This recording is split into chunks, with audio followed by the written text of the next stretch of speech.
الحمد لله رب العالمين وبه نستعين على أمور الدنيا والدين والصلاة والسلام على أشرف الأنبياء والمرسلين وعلى آله وصحبه أجمعين أما بعد أشهد أن لا إله إلا الله وحده لا شريك له وأشهد أن محمدا عبده ورسوله لا نبي بعده قال الله تعالى في كتابه الكريم أعوذ بالله من الشيطان الرجيم يا أيها الذين آمنوا اتقوا الله حق تقاته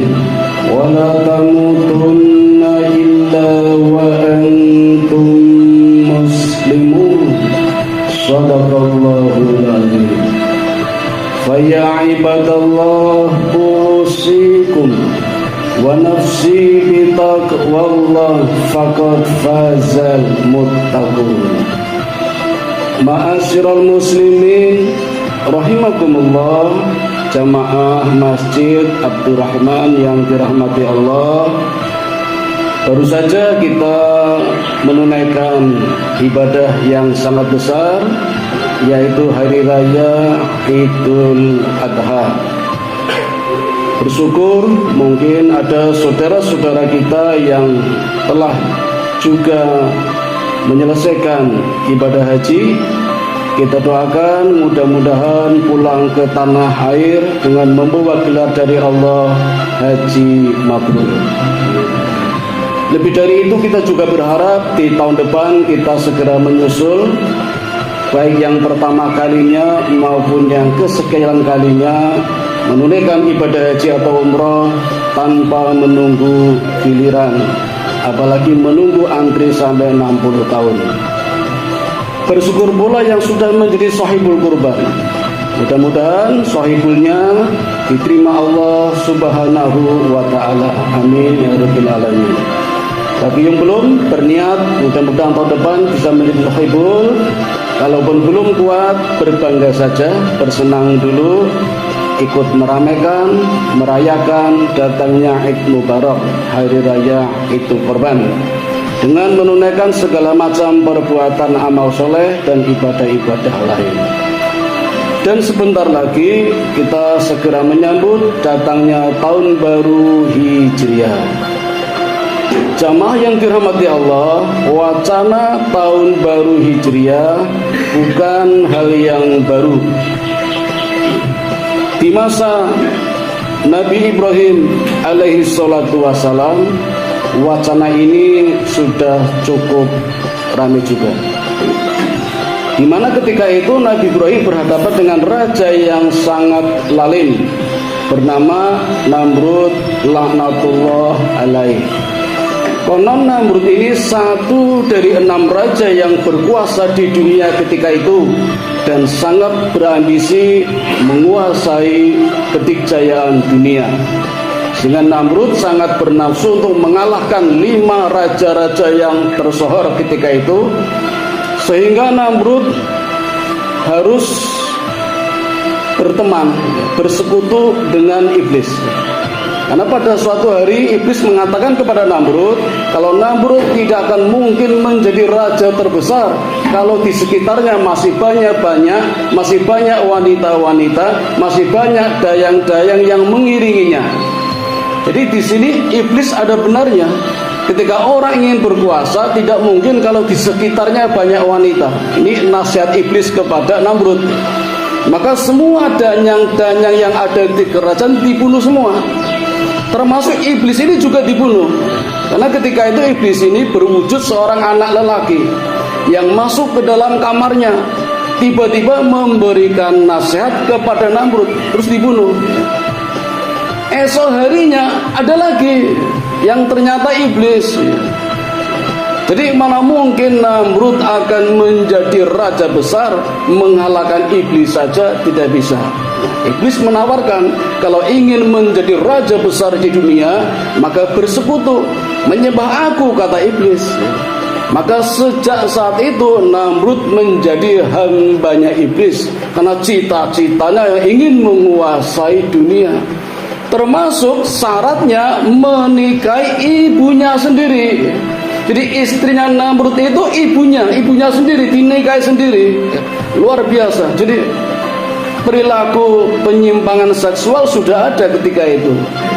Nah, ringkas cerita, Namrud meninggal dunia, Namrud mati, ya, ditumbangkan oleh Nabi Ibrahim atas izin Allah di hadapan rakyatnya, di hadapan bangsanya, hanya oleh seekor lalat yang keluar dari hidungnya, dan semua rakyat melihat dengan mata kepala sendiri bahwa Namrud, raja kita, kata rakyat, Tuhan kita, karena dia mengaku jadi Tuhan, ternyata mati hanya oleh seekor lalat.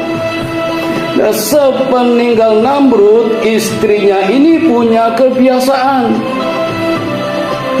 kebiasaan selalu menghiasi rumahnya, menghiasi kamarnya dengan pohon evergreen atau pohon cemara yang dicanteli lampu-lampu hias.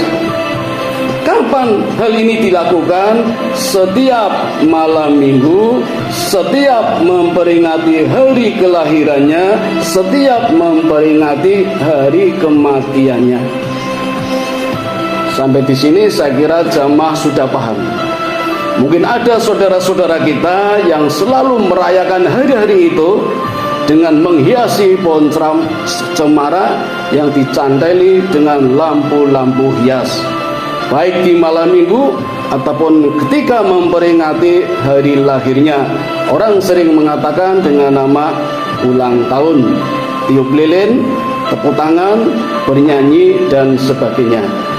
Juga pada saat hari kematiannya yang orang sering menyebut dengan nama haul, setiap tahun diperingatinya.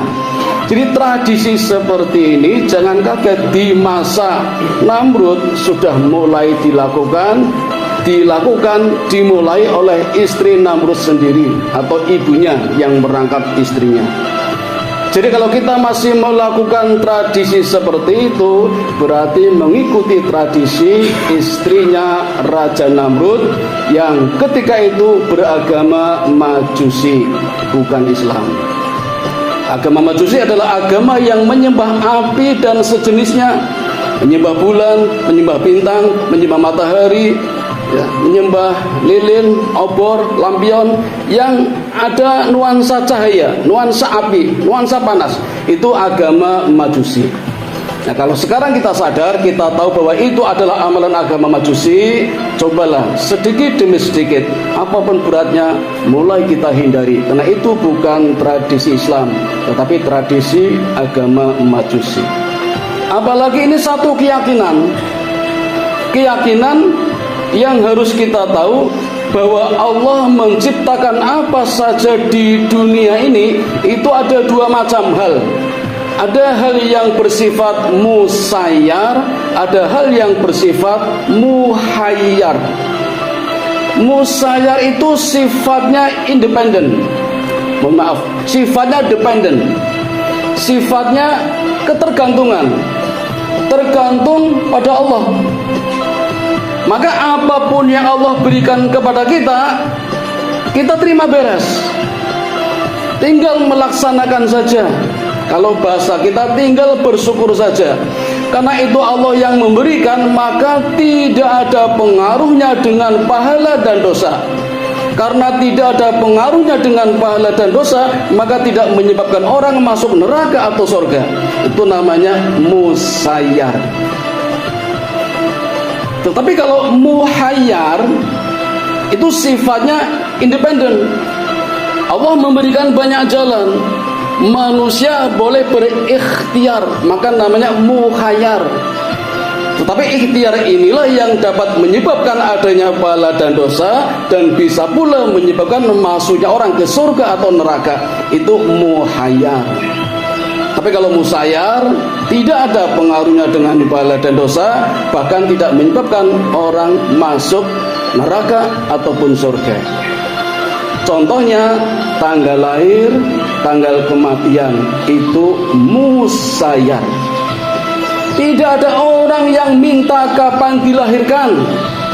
Mungkin berdoa ada, ya Allah lahirkan aku. Orang tuanya mendoakan anaknya, mudah-mudahan anakku lahir tepat pada tanggal 17 Agustus biar mendapat penghargaan dari presiden. Misalnya, namanya berharap, namanya berdoa. Tapi kapanpun lahirnya seseorang itu dependen urusan Allah. Maka berapapun tanggal lahirnya semuanya baik, termasuk hari lahir. Hari meninggal juga begitu. Kadang orang mengatakan, bagus ya lahirnya hari Jumat, bagus ya lahirnya hari Jumat, meninggalnya hari Jumat. Kadang ada orang mengatakan seperti itu ya. Kelihatannya sepele hadirin, tapi ini masalah akidah. Kalau kita mengatakan hari Jumat baik, sama saja ketika kita mengatakan hari Jumat baik, maka hari yang lain adalah jelek, adalah buruk. Inilah kesalahan kita. Semua hari Allah yang memberikan nama, maka semua hari adalah baik, tidak ada hari jelek. Maka gantilah kalau kita masih mengatakan hari Jumat adalah hari yang baik. Paling aman kalau kita mengatakan hari Jumat adalah hari Sayyidul Anam, hari yang paling baik.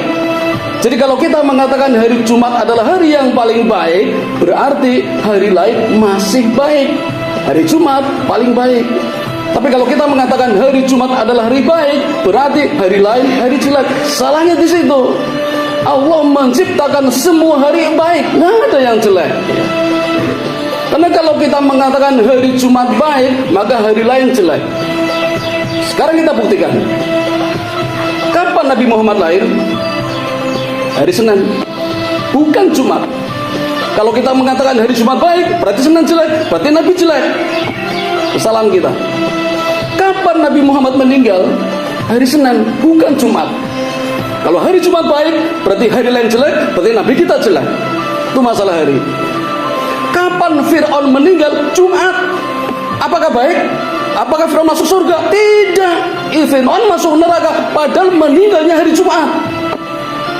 Jadi bukan masalah harinya, masalah amalannya yang dilakukan dalam setiap hariannya. Maka kita rubah paradigma kita, jangan mengatakan hari Jumat baik. Paling aman kalau kita mengatakan hari Jumat adalah hari yang paling baik, berarti hari lain masih baik. Kalau orang yang jeli, orang yang bernalar kritis akan sakit hati ketika kita mendengar kemudian harinya beda. Contoh, dalam seminggu di kampung saya 2 kali seripah. Kebetulan hari Jumat saya takziah, yang kedua hari Selasa saya juga takziah. Ketika takziah hari Selasa, persis di depan saya ngomong sama saya duduk di samping orang yang seripah.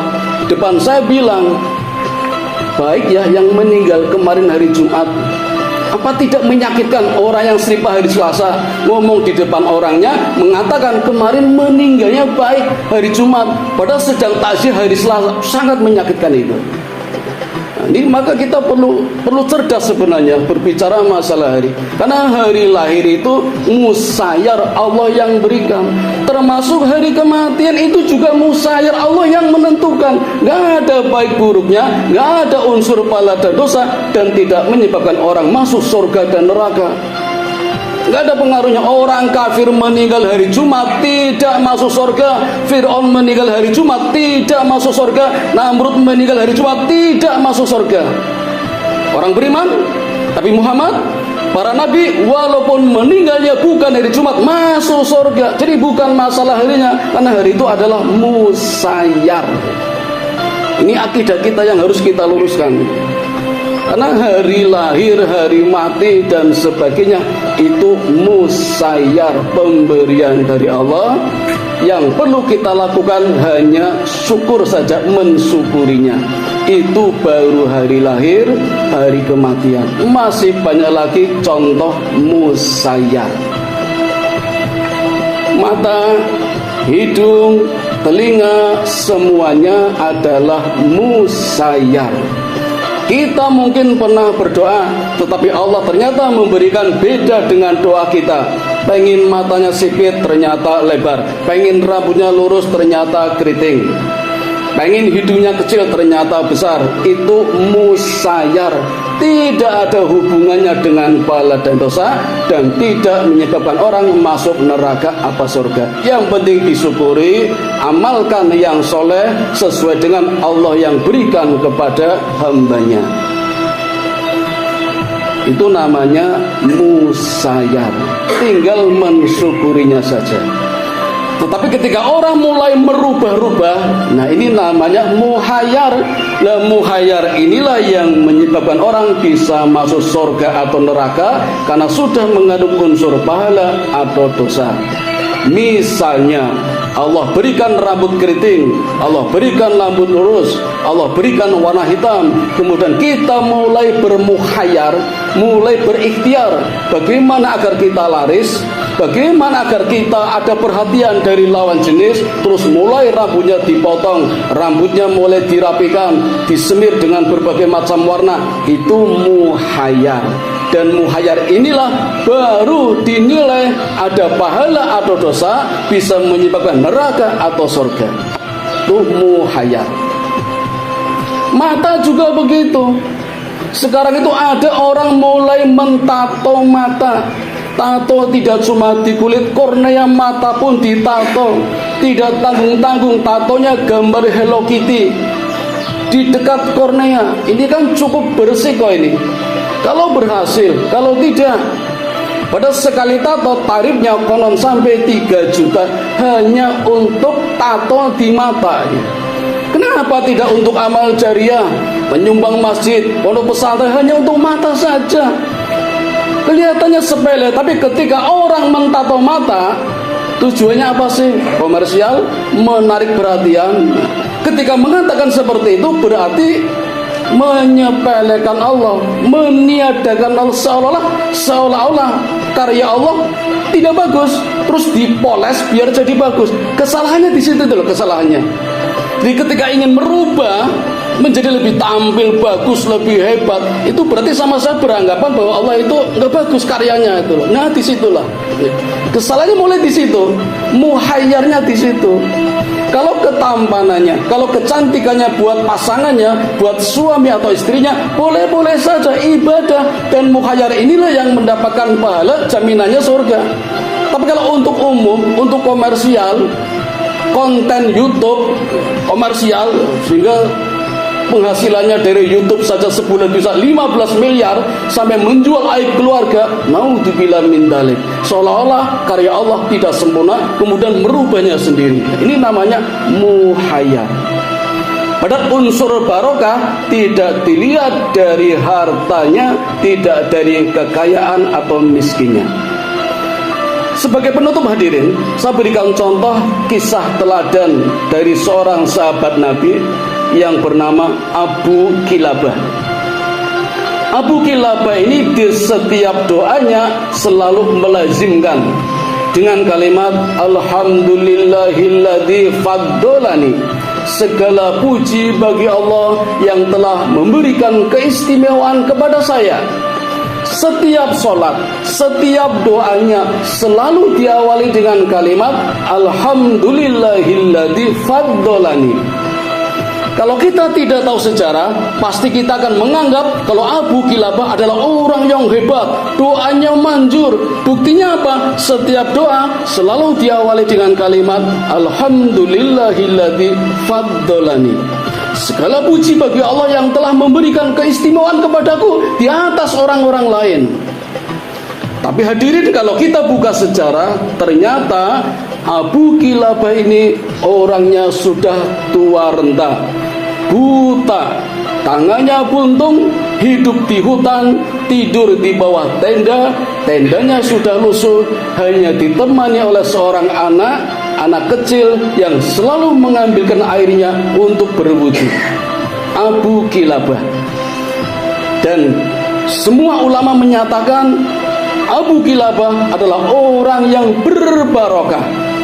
Hartanya apa? Tidak punya. Miskin, fisiknya tidak sempurna, buta dan buntung. Tapi dalam kehidupannya tidak pernah lupa memuji Allah. Alhamdulillahilladzi faddalani. Segala puji bagi Engkau ya Allah yang telah memberikan keistimewaanku berbeda dengan orang lain. Ini namanya berbarokah. Apapun yang Allah berikan tidak melupakan dia, justru menjadikan rajin di dalam beribadah. Tetapi orang yang kaya raya, hartanya banyak, rumahnya banyak, mungkin tingkatannya juga banyak, tetapi ketika malam saja tidak bisa bangun, tangannya saja tidak mampu mengangkatnya, lidahnya saja tidak mampu berucap, itu tidak barokah. Padahal hartanya banyak itu. Naudzubillah min dzalik. Nah, disinilah mulai bernilai yang namanya mukhayyar. Boleh saja kita menerima musayyar, boleh kita berikhtiar, tetapi ikhtiar yang positif agar mendatangkan kehidupan yang berbarokah, bukan bermusibah. Demikian hadirin yang dapat kami sampaikan, mudah-mudahan ada manfaatnya. Wa qur rabbirfir warham wa anta khairur rahim.